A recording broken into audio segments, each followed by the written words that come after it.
Hey there guys, Spexy here, welcoming you back to yet another piping hot slice of video game history.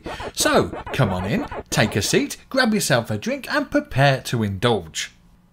With Avengers Endgame currently set to smash all box office records on only its first week of release, it would seem that the whole world has gone superhero crazy right now.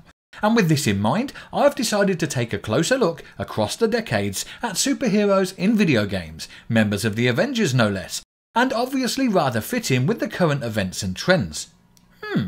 Imagine that. So it was way back in 2008 when the world was first introduced to Robert Downey Jr. in the lead role of the Marvel Cinematic Universe interpretation of the classic Marvel comic superhero Iron Man. The movie was an overnight success of course, and what would follow would be a further 10 years of Marvel MCU releases, with numerous superhero characters all playing their own pivotal role leading up to the events of the Infinity War and that dreaded finger snap. In this video series, I will take a look at each of the key Avenger characters in the saga, each a member of the MCU team lineup, and see just how they've been portrayed in video games prior to the introduction of the MCU movie franchise. Everything from the beginning of gaming history right up until 2008 will be included for the purpose of this flashback, excluding any mobile phone releases.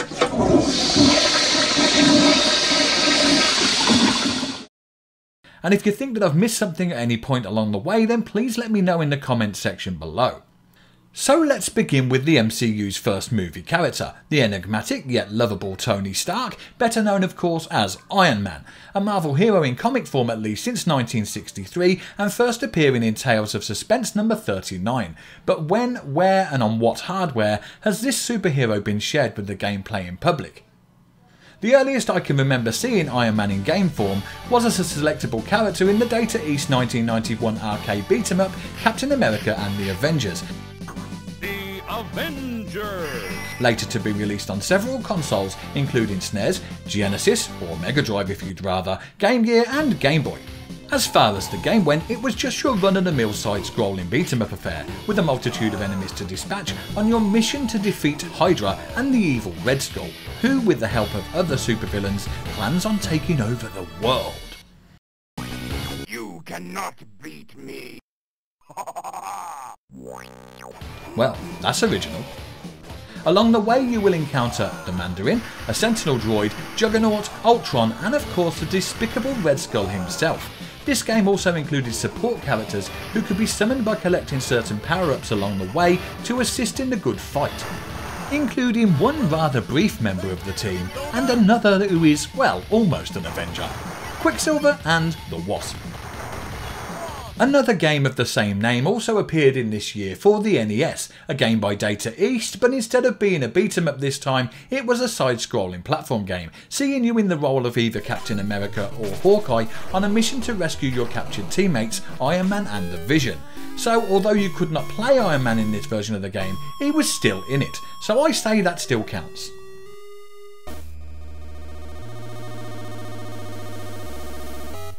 So, moving on then to 1995, but still with Data East, as they released their third in their Avengers series of games, Marvel Comics Avengers in Galactic Storm! This was an arcade-only versus fighting game, something akin to the then popular Street Fighter and Mortal Kombat franchises. It utilises pre-rendered 3D graphics that were then ported in as sprites to give the illusion of true 3D, but make no mistake, this is definitely a 2D fighting game, and not actually a very good one. Although the game itself may appear at face value to be a rather clunky game with very little to offer the fighting genre, it did introduce the assist character mechanic to summon up an ally for a double-up tandem attack, something that would certainly go on to inspire later fighters such as the Marvel vs Capcom series. And it is as one of these assist characters that Iron Man appears in this game, not as a selectable main playable character, but rather selectable at the start of each stage to join in for those super tag team moves. Later that very same year, and Capcom jump onto the scene with their very own Marvel licensed arcade fighter, Marvel Superheroes, taking on board quite a lot from what they'd learned from the previous Data East outing, except this time Capcom had ditched the pseudo 3D sprites in favour of beautifully hand-drawn, exquisitely animated player characters, something in the style of their Street Fighter games, but all from the Marvel superhero universe, and it was incredible. So was this guy of course, but we'll get to that later. Based rather loosely on the Infinity War comic story arc, this game saw the fighters collecting the Infinity Stones to assist their efforts in an aim to defeat the mighty Thanos, which I believe was debuting here in his very first video game appearance. Iron Man was a selectable character this time around and could seriously kick some ass, American or otherwise, with his signature chest burst, beam laser and hand cannons. This game was also ported to the popular home consoles of the time, the Sony PlayStation and the Sega Saturn.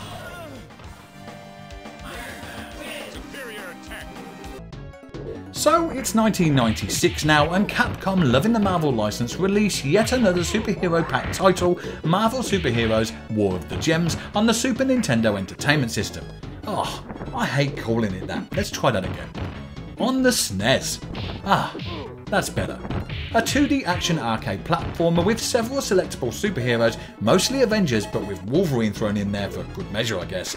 Again, this game was connected loosely to the Infinity Gauntlet's Infinity War story arc from the comics, but simplified for the gameplay purposes, with the gems this time being collected as power-ups along the way, such as the Reality Stone allowing you to see otherwise invisible items or areas, the Power Stone increasing your, well, power, duh, and the Time Stone making you faster, and so on and so forth. The ultimate goal was of course to defeat Thanos again, who reprises his role here as the big bad of the game. A little later on, but still in 1996, and Iron Man gets his first ever title role in a video game in the form of Iron Man and XO Man of War in Heavy Metal. Released on PlayStation, Saturn, Game Gear and Game Boy, yet funnily enough more enjoyable on the two handheld devices, because although the license had potential, the developers, Acclaim, went for that rendered 3D sprite look again with the home consoles, but it certainly didn't pay off. The result? A total mess of ugly rendered characters fighting ugly rendered enemies in a series of ugly rendered settings. This time it was an action shooter platformer, and to be honest, not a particularly good one. Well, totally shit would be a better way of accurately describing it. Which is a damn shame, seeing as it was to be Iron Man's debut game in a title role. The game was also rumoured to have been in development for the Atari Jaguar at the time, as part of the Acclaim Atari partnership. However, it was dropped a year into production and never saw the light of day. I can't for the life of me imagine why. I mean, this game, being as clunky and shitty looking as it is, would have fitted right in with the rest of the Jaguar game lineup, right? In 1998, Capcom released its fifth Marvel licensed fighting game. After the first one, X-Men Children of the Atom in 1994, the previously noted Marvel Superheroes in 95, X-Men vs Street Fighter in 96, and Marvel Superheroes vs Street Fighter in 97, only one of which included Iron Man in any way, shape or form. There then came Marvel vs Capcom Clash of the Superheroes. And yet again, Iron Man was nowhere to be seen. However, this time as one of the main selectable characters, we were presented with Colonel James Rupert Rhodes, or Rhodey as we better know him, aka War Machine, and although not actually Iron Man, it's close enough. I mean, he wears one of Tony Stark's Iron Man suits after all, and he's not going to get nearly enough games to warrant his own video, so I'll tick him off the Avengers Hero Games list right now.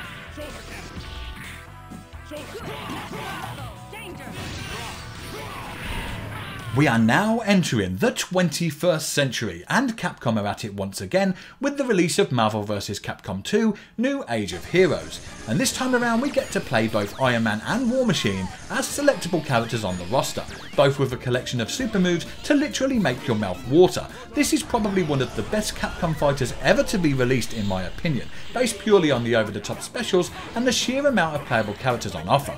Pure adrenaline pumping, heart thumping carnage. Sorry dude, no, you're not in it. Yeah, okay. We move on to the second actual Iron Man licensed game of the list, the Invincible Iron Man. Getting its release for the Game Boy Advance in 2002, it's another platform shooty fest by Taurus Games and published by Activision. I actually found this game to be quite enjoyable in a pick up and go kind of way. You don't have to think too much about it, the sprites are reasonably well drawn and animated for the time, the action is fast paced, and all in all it's a pretty decent little game for a quick blast. But the whole thing kinda seems like a Mega Man reboot rather than an Iron Man game, and although that's not a bad thing, I don't think it does justice to the character, in my opinion. And to follow this up, likely something to do with the Activision publishing deal, a rather bizarre thing happened in 2003 when Iron Man made a cameo appearance in the most unlikely yet totally rad of places. Neversoft's Tony Hawk's Underground. This time as an unlockable character, obtainable only by completing the game in its easy setting. I have to admit though, seeing Iron Man grind those rails and performing some killer kickflips, I'd be inclined to say move over Tony Hawk's, here comes Tony Stark. Truth is, I am Iron Man. Yes Tony, we know. In 2005, and again in a more cameo role, Iron Man appears as part of the story arc for the Stark Tower level of The Punisher by THQ on both PlayStation 2 and Xbox. Though only seen for one short cutscene, it nevertheless has to count as a gaming appearance for Iron Man. What are our losses? Still sweeping the building, sir. Looks like at least 50 guards, 20 scientists, and a few tourists. What were they after? Some blueprints were stolen from design, and several pieces of iron tech armor are missing. Castle knew something. Find out what it was. Well, sir, he stole some things from the labs. Paper clips, a hole punch, and some scraps of metal. Should I contact the police? I need a drink. Also in 2005, in X-Men Legends 2 Rise of Apocalypse on GameCube, PlayStation 2, Xbox and PSP, Iron Man can be found as an unlockable character by collecting 4 beacons in each zone to find the hidden pieces of his suit armour. The War Machine armour also makes an appearance here as an alternative costume for the Iron Man character, but is purely aesthetic and adds nothing new to the gameplay. And 2005 seems to be Tony Stark's year as he makes yet another appearance in Marvel Nemesis Rise of the Imperfects, an arena-style bash 'em up featuring an impressive roster of playable superheroes, one of which is Iron Man. Available for PlayStation 2, Xbox, GameCube, DS and PSP, this game offers nothing particularly new or groundbreaking in any way, yet nevertheless is still quite fun, particularly on the handheld versions for the PS and DS, as this game has a certain pick up and play kind of feel to it. Hello team, welcome to Stark Tower, my pride and joy. It's 40 stories of heaven on earth. It's amazing what you can do with just a few $1 billion. Offering Stark Towers as a base of operation to the player in Marvel Ultimate Alliance, Tony Stark is one of the main characters of the game and is also selectable as Iron Man to be part of the player's 4-man or woman team. The gameplay here is a hack and slash affair with some equipable items, customisable moves and outfits, plus the ability to change your control player at a touch between the 4 that you've chosen to bring to the fight. All in all, it's quite an enjoyable romp with almost as much brazen destruction as a Lego game, which is saying something. With Ultimate Alliance being released at the point of a generation changeover for consoles, this title was released for probably the most systems of any Marvel game to date, including Windows PC, PlayStation 2, PlayStation 3, Xbox, Xbox 360, Game Boy Advance, PSP and Nintendo Wii, with much later releases also coming through the Sony and Microsoft marketplaces on both PS4 and Xbox One, with the more recent of the consoles also offering online multiplayer gameplay, which is pretty cool, so it's definitely a game worth checking out. So on to our final year of the video, and the very same year that the Iron Man movie released to the world. The year of course is 2008, and unbelievably or not, considering the movie was about to come out, Iron Man gets at least a mention or more in all 3 Marvel game releases that year. In The Incredible Hulk, he is one of the game's boss fights and a kind of reminder not to get too carried away with the whole Hulk smash thing. Watch those arms. Worry about yourself. This armor can take it. Concentrate on taking down the Hulk. In Spider-Man Web of Shadows, Peter Parker attempts to call Tony at Stark Industries after first trying to contact Reed Richards of Fantastic Four fame. You have reached Stark Tower. Zero. Operator. Due to a public health emergency, Stark Industries is closed. Who am I kidding? If he could be here, he would be. Maybe Hank McCoy. Your call cannot be completed as dialed. All circuits are busy. Henry Pym? Forget it. Damn, where's a superhero when you need one? Aw, poor old Peter, and I thought Tony would always be there for you. I guess not then. All of this of course leads us rather neatly to the Iron Man movie tie-in by Sega, simply titled Iron Man. Well, would you believe it? And although nothing particularly revolutionary, this is still a pretty reasonable game when all's said and done. It's definitely the best of the actual Iron Man licensed titles, which although not exactly saying much, is at least something. In this game you get to actually fly the suit with a little more freedom than you ever had before in an Iron Man video game, and also get to unleash your mighty Stark Industry firepower at the not very artificially intelligent enemies. which is quite amusing if nothing else. Now I know that Iron Man would go on to appear in many more games beyond this point, including a few more junior entries including the LEGO Marvel titles, Disney Infinity 2.0 and the Superhero Squad, but also Marvel vs Capcom 3 and of course the movie sequel tie-ins for both Iron Man 2 and Iron Man 3, but all of these came after 2008 and I see this as a good place to stop before things get a little too recent for a retro channel. I hope that today's video gave you an insight into the Iron Man gaming history, and if you can think of any Iron Man video game appearances before 2008 that I failed to mention, please don't hesitate to let me know in the comments section. I'm far from perfect and I'd actually be very interested if I did miss something. In the next video we shall take a look at the Incredible Hulk games, and though I'm sure the list won't be so long as the Iron Man one, who knows?